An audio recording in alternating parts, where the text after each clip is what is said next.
Oh, this is a sharpshooter Breaking Bad. He's winning by the level.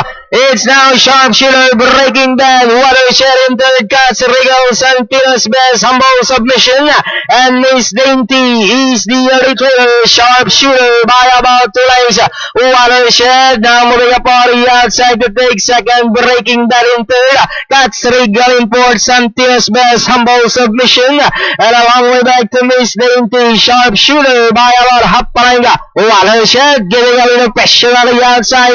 Then 3 lengths watching into Breaking Bad, cuts Regal in fourth, and Santinos best. The sharpshooter still down by about 2 lengths. Watershed Breaking Bad now coming closer in third, cuts Regal in fourth, but sharpshooter still in front by about 2.5 lengths. Breaking Bad now in second. Watershed then followed by cuts Regal.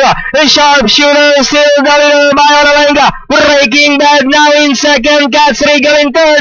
Sharpshooter still in front by about 2 lengths.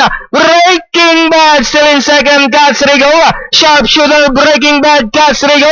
But it's still Sharpshooter back to 3 lengths lead. And finally Sharpshooter Breaking Bad, cuts Regal. Santinos best humble submission, Miss 30 and 7.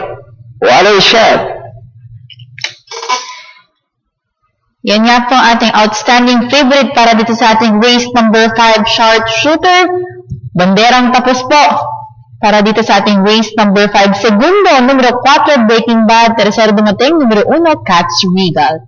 Ating pong balikan ng replay dito sa ating race number 5.